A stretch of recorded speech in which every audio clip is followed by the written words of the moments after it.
what is the commune in the initiative? So the commune is this space. So it was really born out of the Initiative Accelerator program. When we built the initiative, we knew we needed a place to house it. And we also knew that there really wasn't a gathering space for the cannabis community. So we happened upon this beautiful place in Old Town, and we built it out to have conference rooms, an event space, a classroom space, and it's been really fantastic, and we've really had a lot of positive community feelings here. So this is newer space, but the initiative's been around a little longer.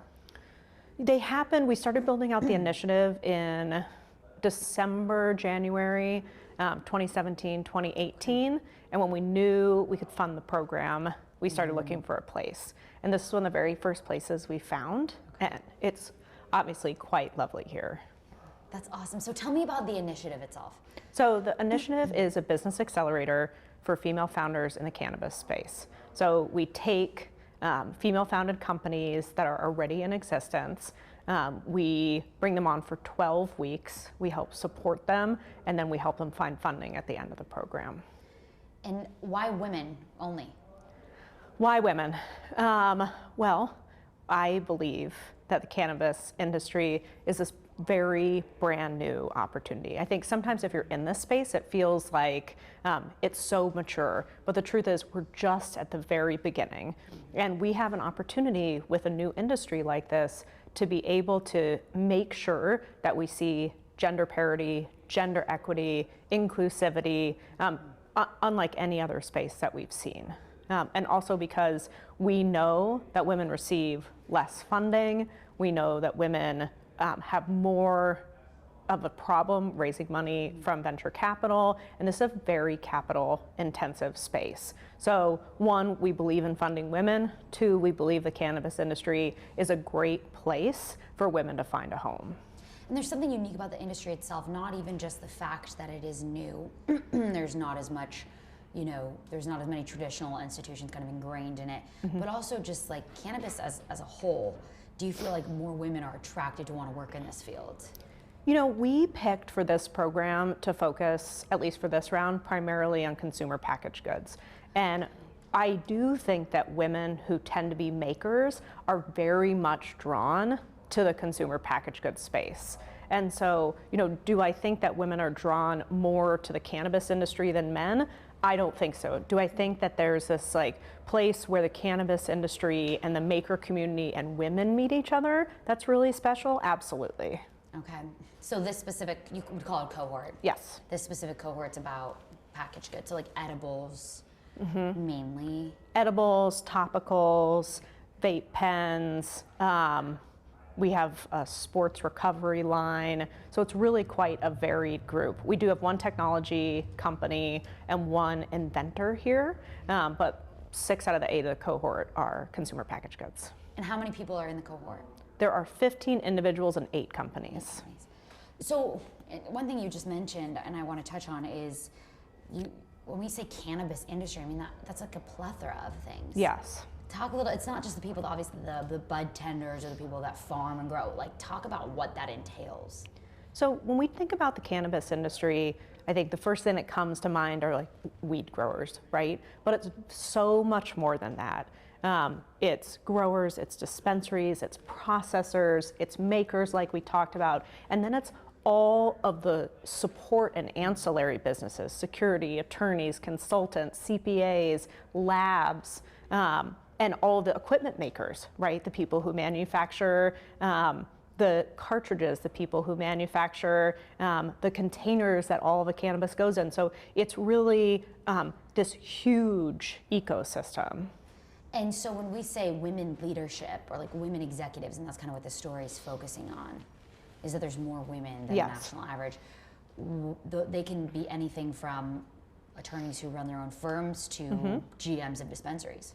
Yeah, absolutely. And it can even be bigger than that. It can be women who run multi-state operations where you have licenses in lots of different states. There's so many opportunity entry points for women, and part of it is just because the industry is so very new still. What do you think about it is, Frontline, when you look at the numbers from a couple years ago, 36%, still not gender parity, still a long way to go. But when you look at that number, what do you think that was attributed to? I have thought a lot about where that number came from, and I'm always unsure how reliable that number is. But I mean, back when we saw that statistic, everybody was a mom and pop, or everybody was an extremely small business or a micro business. And so, it was not, when you think of yourself as being a CEO, if you're a CEO of a 3-person company, it's still being a CEO and it's still important. But we're seeing, now that we've seen that number drop so significantly, but we're seeing it drop as these companies are growing. So we're not just seeing small cottage industry cannabis businesses anymore. We're seeing, multi-billion-dollar companies that are evolving. Okay, so the 36%, and you were kind of leading into why that number might be dropping. So when we first saw the cannabis industry, it was really like a cottage industry, right? It was small businesses, it was mom and pop businesses, and so it was much easier to see balance, gender balance, because these were, in some cases, like micro businesses. But as the industry has grown, and now we have multi-billion-dollar companies, we have companies that are publicly traded, what we're really seeing is that those companies are growing without female leadership, without women on the board, without female on the executive team, and that's very different than when we first started, but the whole industry looks so different. Elaborate on that, because it's only been a few years. Yeah, but it's like a rocket ship. I mean, the cannabis industry is like a rocket ship. It is, we talk about it in this accelerator as like, how fast can you run? Because you are definitely racing against everybody else who is building. And there's tons of capital that's flooding the space. It's almost all controlled by men, but you have to keep up, and you have to keep up in this industry. And so it has taken not a very long time to see changes, both politically and for legalization, and also economically, as we've seen these companies just explode. So do you think what's happening is like these mom and pops aren't around as much anymore?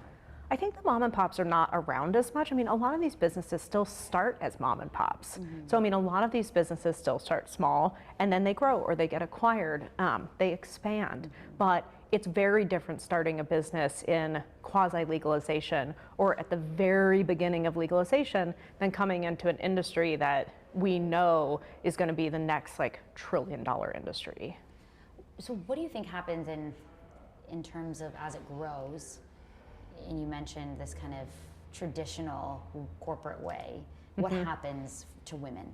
I mean, what happens to women is what happens to women in every space, is that we get pushed out. We know that women receive 2.2% of venture capital. We know that African American women receive 0.2% of venture capital. And so we also know that venture capital is controlled more than 90% by men. And we know that men fund other men, that there's an inherent gender bias in funding. So, when you bring all these things together, in an opportunistic industry that is very capital intensive, you see how women are struggling to get funded. And it wasn't like this maybe in 2015. Well, you just didn't need as much money. I mean, in 2015, people were thinking about it, but in the way you kind of daydream, nobody was thinking, am I going to sell to a Canadian publicly traded company?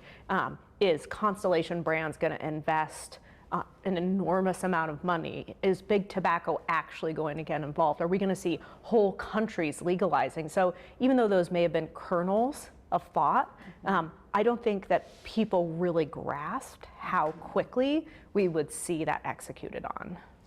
Do you think, I guess, like, it almost seems, and I don't want to sound like hopeless, but it's like, what do you do to like essentially prevent this from continuing as the marijuana and cannabis industry grows? So, I mean, it's our thesis here at the initiative, right?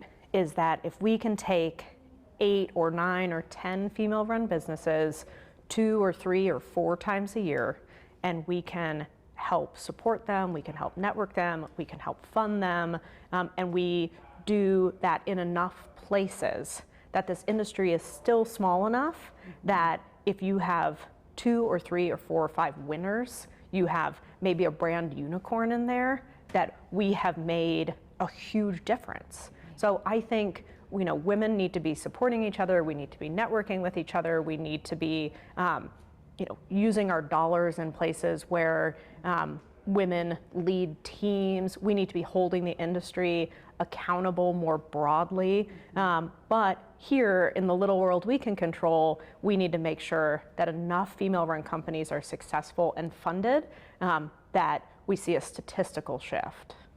Do you think that Portland is unique, or Oregon is unique, in that there are more women-led businesses? I mean, I don't know what the statistics are around that. I haven't looked and seen, whether that's the case or not. So I don't know if I would say that for sure. We do have a great female founder network here. And, we had, for this program, we had, more than 70 applicants. We've put out an email blast saying we're going to host another one of these starting in September. And we've already received maybe 30 outreaches saying, make sure that we're on the list. We know we want to apply. So I think there are female founders out there. They just are not as much in the spotlight as the men who are drafting press releases and raising huge amounts of capital. Do you think a lot of the men had come from other industries and then they're kind of pervading this one? I think now they are. When we first started, that was not the case. So when we first started, it was a lot of like old school growers and people who had been in this industry for a long time. And now as people are raising a lot of money to get started, and it feels like a more acceptable route to go.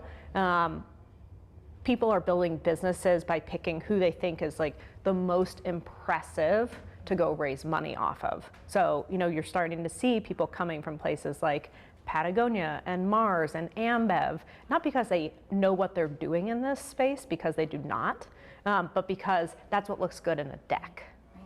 Well, you hear of a lot of people coming from like the tech industry, right? They're coming from everywhere. Yeah. It really is about loading your deck, your like investment deck. So when an investor looks at it, they say, oh, this is somebody who knows how to run a business. And our perspective here is that does not, just because you knew how to be successful in another industry, this is hyper complicated. This is built on relationships. This has so many challenges that just because you were successful at Ambev does not mean you're automatically going to be successful here. That's so fast. I mean, that obviously makes sense in terms of why men that leave other big industries would come here and dominate more than women. And right now, the success of a company is based on how much they've raised. And it is my perspective that we're going to see, so that makes sense to bring in men who have important titles and impressive backgrounds. But eventually we're going to see a value shift in this space. And instead we're going to be looking at what is the revenue of these companies. And when that happens, we know women are more successful. What is it about, like, and I talked about this I interviewed Steph Barnhart and kind of elaborated about this, and then I know Mary Lou, interviewing her on Thursday, something we talked about. The industry as a whole, because it's still so new and fluid, like there's almost some flexibility there for women to be creative and kind of make their own schedules in terms of if they're in the graphic design industry or they're in the dispensary sector. Talk a little bit about how that may be unique to women's preferences. I do not view it that way. You don't? No. Okay. I mean, we have a different, I do not view it that way. I mean, we have a little bit different perspective here because we're, we know that these businesses need to go out and raise a lot of money. And so it's very hard to go out and raise a lot of money and also be like, I'm also gonna need a really flexible schedule. So we are trying to prepare our businesses here for that long, hard workday, that long, hard raise. When you're sitting in a room with venture capital and you have a meeting, you want to appear more motivated, more driven, more competent. And so, is it true that that it's great that some of these support structures are in place for women to be more flexible with their schedule? Yes. Is that what an investor wants to hear? No. I mean, if you're an investor and you have one company that comes in and says, this is the only thing I care about, this is the only thing I'm doing, 100% of my life is focused on this, and that's what's going to make you rich. And you have another company come in and say, I just love the flexibility about this. I just love how I can make my own schedule and come and go. It's just so great. Who do you pick? You pick the one who's dedicated everything to this. And so while that might be true, I don't think that's what's going to make women wealthy in this space. I don't think that's what's going to create strong female founders. And I don't think that's what's going to get people funded. It's not going to raise the stats. No, you pick who's going to make you rich if you're an investor. Man, and you don't even realize, like, this is why I'm so fascinated with the story, because these are all things I didn't even realize going into this. Yeah. Like, there's so many layers to this industry because it is so new, and it's obviously, Yes. without having federal regulations, is it even harder to navigate, or is it easier? No, it's absolutely hard. I mean, if you're going to build a multi-state business, and instead of having one operational hub and being able to distribute from there, manufacture from there, run your company from there, you have to establish hubs, even if you're not building licensed facilities, in every single state. You have to follow every single state's rules and regulations, and those are constantly moving and shifting. So even though Oregon is a little bit more mature, other states like California and Michigan, those are still fluid, and the regulations are still evolving. So you have to be even more nimble and have even more money than you would starting any other business. So, and quickly, just to touch on that stat, you don't even necessarily know that 36% was accurate.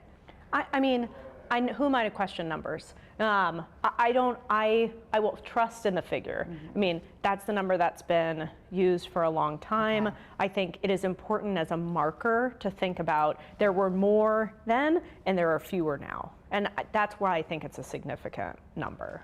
And to say there's fewer is because the field is expanding and also women are being pushed out of these like leadership roles. Yeah, I mean, I think primarily because women are not occupying leadership roles. So they're not necessarily being evicted from a space that they had in a company. It's that as more businesses are being started, as more businesses are being funded, as bigger aggregators are being built like the acreages and the canopy grows, there's just no women from their inception.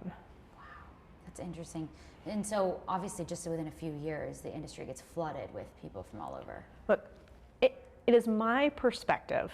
Sometimes, 99% of the businesses women start are considered small businesses. And to me, that's also a terrible statistic. I mean, it's great that women are starting businesses. We're very supportive of that. There's nothing that says having a small business is better or worse than having a huge business. But in this space where there's so much opportunity, we want to encourage our initiative cohort, the women who go to our retreats, that they can think bigger, and they should be thinking bigger, and that we can support them in thinking bigger. But if we're trapped in this kind of lifestyle brand mentality for women, we've already lost. At least we've lost cannabis. I love that's a great way to look at it. And that's fascinating. So there's nothing necessarily particularly about women that makes cannabis more appealing in terms of the structure of, like you said, kind of the flexibility or the plant itself necessarily. It's not so much that's the draw. It's that they have an opportunity in a newer industry.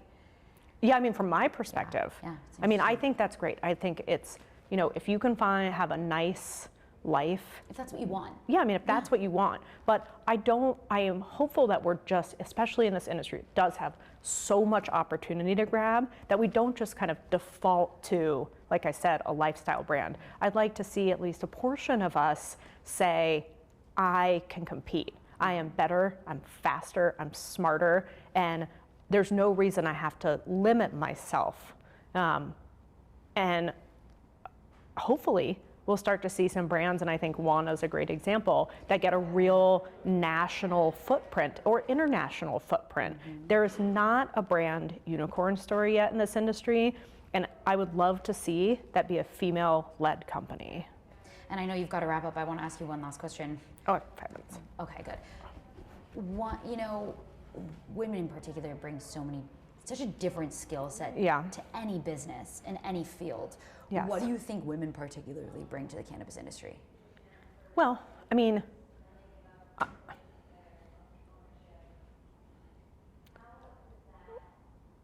I That's a really hard question. So my like kind of default answer to that is like sort of women are just as competitive as men, right? So my sort of default is that like, you know, we should be careful not to create too many differentiators between the way men and women operate in corporate America, right? They're just as competent, they're just as capable, they're just as ambitious, they're just as talented, all of those things. I think in this space, because we do see so many women who are doing creative work. We do see so many women who are tapping into the female consumer market, and we know that women are, I think the statistic is, you know, more than 60% of consumers are women. Cannabis consumers are women. They make a huge percent of the buying decisions for health and wellness. That just being able to have a greater understanding of that from a manufacturer perspective gives women an advantage. And being in a space where there is, I think, a huge opportunity inflection point with creating brands. I'm so glad you said that. So not even just necessarily like concocting, like creating the good itself, but also like the creative aspect around like the marketing and the graphic design and like those sorts of things as well. Yeah, I think, but holistically. But holistically, I mean, yeah. I think That's that, the attraction of cannabis. yeah, I think it is absolutely one of the attractions of cannabis. And you think women, like you said, I mean, that's a great stat that like women are the ones making those decisions for their Yes, families. it's true. Interesting. It's a good way to look at it. Yeah. Yeah. No, it's nuts, and I think you're right in saying, you know, you don't want to say, well, women are more. I don't know. It's tough because we are we're better multitaskers. Yeah. Yes. A lot more organized in many cases. Yeah, and I mean, when we are leaders in companies, workforces are more diverse. Women are statistically better at turning around companies that are failing. I mean, we certainly bring some real strengths. We tend to generate more revenue when we're in leadership positions than men do. Whether or not that is a value add or not, I think is up to the way the market perceives things like we talked about. But, you know, for us here, the goal is, you know, we think about like empowering women, but it's really not what we're doing here. What we're doing here is trying to help women become wealthy. And that is something very different.